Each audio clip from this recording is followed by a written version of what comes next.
টাইপসের প্রশ্নগুলো প্রায় বোর্ডের তোমাদের এসএসসি ফিজিক্সের গতি অধ্যায় থেকে প্রায় বোর্ডের প্রশ্ন কিন্তু এই ধরনের প্রশ্নগুলো দিয়ে দেয় যে চলার পথে কার দুটি একে অপরকে কতবার অতিক্রম করবে, তাদের কতবার দেখা হবে যে একবারের অধিক অতিক্রম করতে পারবে কিনা।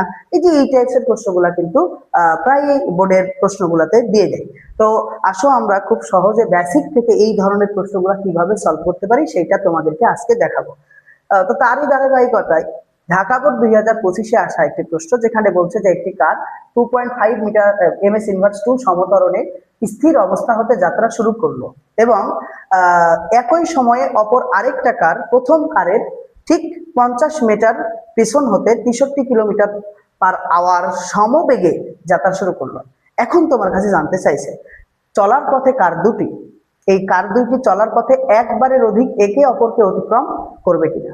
তাহলে চলো আমরা দেখি যে এই টাইপসের প্রশ্নগুলা একদম বেসিক থেকে কিভাবে সলভ করা যায়। তাহলে তুমি এখানে একটু চিন্তা করো যে এইটা একটা কার, বুঝতে পারছো? এইটা একটা কার, এটা প্রথম কার, ঠিক আছে? তো প্রথম কার চলছে কত? 2.5 ms ইনভার্স 2 সমতরণে গাড়িটা কোন দিকে চলছে? মনে করো যে স্থির অবস্থা থেকে সে যাত্রাটা শুরু করেছে। স্থির অবস্থা মানে ওর আদিবেগটা কিন্তু 0 মিটার পার সেকেন্ড হবে, বুঝছো? এখানে দিয়ে দিলাম। এখন তোমারে বলছে যে ও যে সময়তে যাত্রা শুরু করেছে ঠিক সেই সময়ে অপর আরেকটি কার প্রথম কারের মানে এই কারের 50 মিটার পেছনে, আমি এটা লিখে দিই যে এইটা হচ্ছে আমার প্রথম কার, এইটা প্রথম কার, বুঝছো? তো প্রথম কারের কত মিটার পেছনে? প্রথম কারের 50 মিটার। তার মানে এই কারের ঠিক 50 মিটার পেছন থেকে, 50 মিটার পেছন থেকে আরেকটা কার, সেও কি করছে? সেও যাত্রা শুরু করছে, কিন্তু সে যাত্রা শুরু করছে 63 কিলোমিটার পার আওয়ার সমবেগে, বুঝতে হবে সমবেগ। তো আমরা যদি 63 কিলোমিটার পার আওয়ার, এটা কিলোমিটার পার আওয়ারে আছে, এটাকে যদি আমরা মিটার পার সেকেন্ডে নিতে চাই তাহলে যত কিলোমিটার পার আওয়ার থাকবে ততকে মিটার পার সেকেন্ডে নেওয়ার জন্য 3.6 দ্বারা ভাগ করতে হবে, বুঝছো? জাস্ট 3.6 দ্বারা ভাগ করবা, তাহলে 63 ভাগ হচ্ছে 3.6, তাহলে 17.5 আসে। তাহলে ওর বেগটা হচ্ছে 17.5 মিটার পার সেকেন্ড, অর্থাৎ সমবেগে, বুঝছো? তাহলে ওর বেগটা হচ্ছে কি বেগ? ওর বেগটা হচ্ছে সমবেগ, ঠিক আছে? আর ওরটা হচ্ছে কি? সমতরণ, মানে ত্বরণের মান একই থাকবে, ঠিক আছে? সমবেগ আর ও হচ্ছে সমতরণ। তাহলে এদের মধ্যবর্তী দূরত্ব কত মিটার? এদের মধ্যবর্তী দূরত্ব হচ্ছে 50 মিটার, ঠিক আছে? এখন তোমারে বলছে চলার পথে কার দুটি একবারের অধিক একে অপরকে অতিক্রম করবে কিনা সেটা বের করতে বলছে। তাহলে আসো আমি প্রথম কারের অতিক্রান্ত দূরত্বটা বের করি, যেহেতু আমার সমতরণ দেওয়া। তাহলে প্রথম কারের আমি এখানে লিখতে পারি যে প্রথম কারের অতিক্রান্ত দূরত্ব, বুঝছো? তাহলে S1 equal u t plus half of a t square. এখন আসো ইউ এর মান যদি 0 বসাও তাহলে ইউটি পুরোটাই 0 হবে, তাহলে হাফ এর মান কত? 2.5 ইন্টু টি স্কোয়ার, তাই কিনা? তাহলে এখানে লক্ষ্য করো তো 2.5 এটা হাফের সাথে গুণ হয়ে আসে না, তাহলে 0.5 গুণ 1.25, তাহলে S1 ইজ ইকুয়াল কত আসলো? 1.25 টি স্কোয়ার। এইটা হচ্ছে আমার 1 নং সমীকরণ, বুঝছো না বুঝো নাই? আচ্ছা, এবং এবার আসো দ্বিতীয় কারের অতিক্রান্ত কি বলতো? অতিক্রান্ত দূরত্ব বের করব। অতিক্রান্ত দূরত্ব, ও যেহেতু সমবেগে চলতে, তো সেহেতু সমবেগের সূত্র হচ্ছে S2 ইকুয়াল ভিটি। তাহলে ওর বেগটা কত? ওর বেগটা হচ্ছে 17.5 টি। এইটা হচ্ছে আমার 2 নং সমীকরণ, বুঝছো না বুঝো নাই? দেখো দ্বিতীয় কার সমবেগে চলছে না, আর সমবেগের সূত্র কি? সমবেগের সূত্র S ইকুয়াল ভিটি, এটা সমবেগের সূত্র। তাহলে ভি হচ্ছে 17.5 আর টি এর মান তো আমাকে কি করতে হবে? এখানে বের করতে হবে মূলত, ঠিক আছে? তাহলে আমি কি করলাম? ফার্স্ট স্টেপে দেখো প্রথম কারের অতিক্রান্ত দূরত্ব বের করলাম S1 অর্থাৎ UT plus half of a t square, এই সূত্র দিয়ে জাস্ট মান বসিয়েছি। দ্বিতীয় কার যেহেতু সমবেগে চলছে সেহেতু S2 ইকুয়াল ভিটি, ভি এর এখানে মান বসাইছি, দিয়ে এটারে 1 নং সমীকরণ, এটারে 2 নং সমীকরণ দিয়ে দিছি। আশা করি যে তোমরা এই পর্যন্ত বুঝতে পারছো। আমি প্রথম কারের অতিক্রান্ত দূরত্ব বের করে নিয়েছি, দ্বিতীয় কারের অতিক্রান্ত দূরত্ব বের করে নিয়েছি। এখন আসো প্রশ্ন মতে প্রশ্ন মতে। দেখো তো প্রথম মনে করো যে তারা এই পয়েন্টটাতে এসে মিলিত হবে, এই পয়েন্টটাতে এখানে এসে তারা মিলিত হবে, ভালো মতো বুঝছো?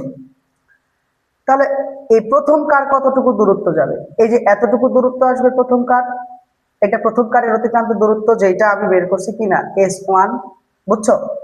এবং দ্বিতীয় কারকে এই জায়গাটাতে মিলিত হওয়ার অর্থ কি, তারা দুই কার এই জায়গাটাতে আসবে, মানে প্রথম কারও এই জায়গাতে, এখন দ্বিতীয় কারটাও এই জায়গাটাতে, বুঝছো?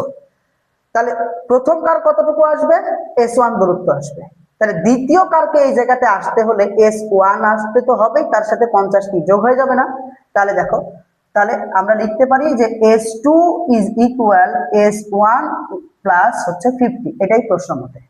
অর্থাৎ দ্বিতীয় কারের অতিক্রান্ত দূরত্ব প্রথম কারের সাথে আরো 50 কি হবে, যোগ হবে। কারণ দেখো এই জায়গাতে যদি তারা দুইজনে পরস্পর মিলিত হয়, মানে প্রথম কারটাও যদি এখানে আসে, দ্বিতীয় কারটাও যদি এখানে আসে, তাহলে প্রথম কার যতটুকু আসতে হবে দ্বিতীয় কারকে এই পুরোটাই আসতে হবে, এতটুকু জায়গা পুরোটাই আসতে হবে। তাহলে এতটুকু কত হচ্ছে? তাহলে এখান থেকে এতটুকু S1 আর এখান থেকে এতটুকু হচ্ছে কত, 50। তাহলে টোটালটাই আসতে হবে, এটাই S2 এর অতিক্রান্ত দূরত্ব। তো এবার আসো, আমি জাস্ট এখন দেখো মান বসাবো। S2 এর মান বের করে রাখছি এখানে, কত? 17.5, 17.5 টি ইকুয়াল S1 এর মান বের করা আছে, কত বলো? S1 এর মান 1.25 টি স্কয়ার, 1.25 টি স্কয়ার প্লাস কত, 50। বুঝছো না বুঝো নাই বলো? এখন আমি এটাকে সবগুলারে এক পাশে নিয়ে নিব, আর এক পাশটা জিরো করব, যাতে এটার মিডিল টার্ম করা যায়, বুঝতে পারছো? সেই আঙ্গিকে আমি এক পাশে নিব সবগুলা। তাহলে 1.25 টি স্কয়ার, এই যে 17.5, এইটারে পক্ষান্তর করে ওই পাশে নিয়ে যাবো। তাহলে প্লাসের আছে, ওই পাশে গেলে 17.5 টি হয়ে যাবে, মাইনাসের প্লাস কত, প্লাস হচ্ছে 50। এটা বুঝছো না বুঝো নাই? আর এক পাশটা কত হয়ে গেল, এক পাশটা জিরো হয়ে গেল। সবগুলোর এক পাশে নিয়ে নিলাম, এক পাশটা জাস্ট কি বানাইলাম, জিরো বানাইলাম। এখন এই প্রশ্নটা সলভিং এর জন্য তুমি এটারে মিডিল টার্ম করতে পারো, অথবা তোমাদের হায়ার ম্যাথে একটা সূত্র আছে, সেই সূত্র দিয়ে তোমরা এটাকে সলভ করতে পারো। তাহলে আমরা মিডিল টার্মের চাইতে হায়ার ম্যাথের সূত্রটা দিয়ে করাটাই সহজ, আমরা হায়ার ম্যাথের সূত্রটা দিয়েই করব। তাহলে এখান থেকে টি এর মান যদি বের করি, তাহলে T is equal minus B plus minus root over B square plus 4ac divided by কি, ডিভাইডেড বাই 2a। এইটা হচ্ছে আমার সূত্র, ওই হায়ার ম্যাথের ওই সূত্রটা, বুঝছো? এখানে আমি এখন মান বসাই দিব জাস্ট। তা এখানে আসো, কোনটা কি, এখানে তিনটা চলক আছে, এ বি সি, তিনটা চলক আছে। তা তিনটা চলক কোনটা কাকে ধরবো, একটু মনোযোগ দিয়ে শোনো। এই চলকগুলোর মান, এই যে এই বর্গীয় মান যেটা থাকবে সেটার সহগটারে এ ধরবো, তারপরেরটারে কি ধরবো বলো, বি ধরবো। মানে সহগগুলা লাগবে এবার, মানে যার সহগ, মানে এই যে এতটুকু লাগবে, এই যে এতটুকু, এতটুকু আমার এ, তারপরে এই যে এতটুকু আমার কি বি, এবং বাকি যেটা থাকবে এটা হচ্ছে সি, অর্থাৎ সি হচ্ছে জাস্ট 50। বুঝতে পারছো? এই মানগুলো এখন আমি এ এর জায়গাতে এর মান বসাবো, বি এর জায়গাতে বি এর মান, সি এর জায়গাতে সি এর মান বসাবো। তাহলে বসাইলে কি পাওয়া যায় দেখো, বসাইলে এখানে তুমি মাইনাস, সূত্রের মাইনাস, এটা কিন্তু সূত্রের মাইনাস। আর এদিকে লক্ষ্য করো 17.5, এটা চিহ্ন সহ বসাইতে হবে, বুঝছো? এটা কিন্তু চিহ্ন সহ বসাইতে হবে, এগুলো কিন্তু মাথায় রাখতে হবে। এখানে যে মানগুলো বসাবো অবশ্যই চিহ্ন সহ মানগুলো বসাইতে হবে। তাহলে লক্ষ্য করো এইখানে মাইনাসের বি, তাহলে এই যে মাইনাসের বি, মাইনাসে সূত্রের মাইনাস আর এই মাইনাসে প্লাস হয়ে যাবে, অর্থাৎ প্লাস কত, 17.5।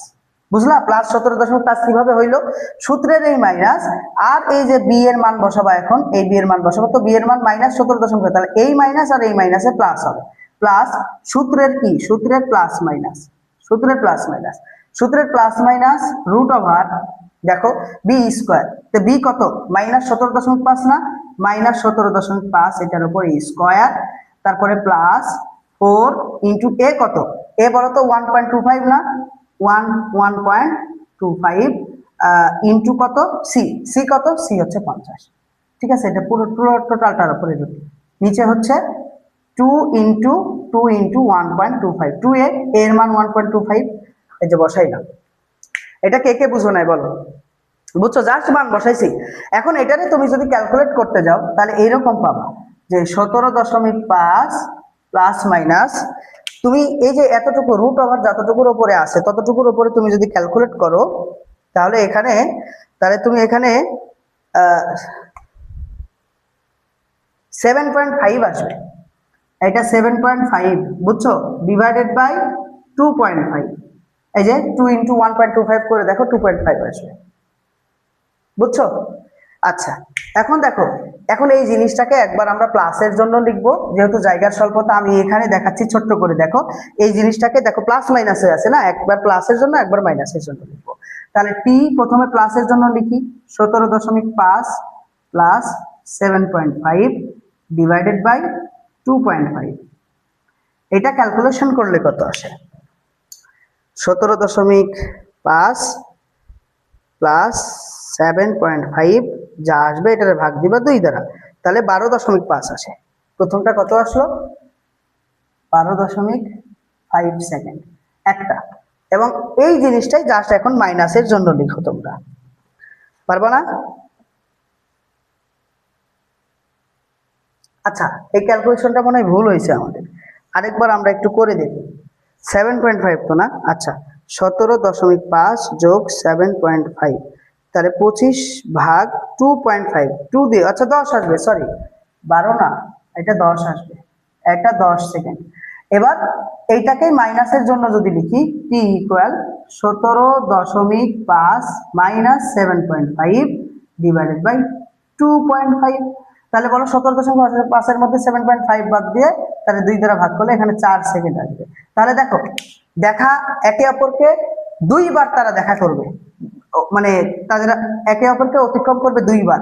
একটা হচ্ছে 10 সেকেন্ড আর একটা হচ্ছে 4 সেকেন্ড, মানে 4 সেকেন্ড পর একবার, 10 সেকেন্ড পর একবার। টি এর দুইটা মানই পজিটিভ আসছে, অর্থাৎ দুইটাই ধনাত্মক। কোনোটা যদি নেগেটিভ আসতো তাহলে সেটা ঋণাত্মক হইতো, অর্থাৎ সেটা টি এর মানে সময়ের মান ঋণাত্মক, এটা গ্রহণযোগ্য নয়। যেহেতু দুইটাই ধনাত্মক আসছে সেহেতু দুইটাই আমার গ্রহণযোগ্য। একটা হচ্ছে 4 সেকেন্ড পর মিলিত হবে, মানে অতিক্রম করবে, আর আরেকটা হচ্ছে 10 সেকেন্ড পর অতিক্রম করবে। তাহলে আমরা বলতে পারি যে চলার পথে কার দুইটি একবারের অধিক একে অপরকে অতিক্রম করবে, 2 বার অতিক্রম করবে, অর্থাৎ একবারের অধিক অতিক্রম করবে। আশা করি অনেক জটিল একটা প্রশ্ন, দেখো কত সহজে আমরা কি করে ফেললাম, সলভ করে ফেললাম।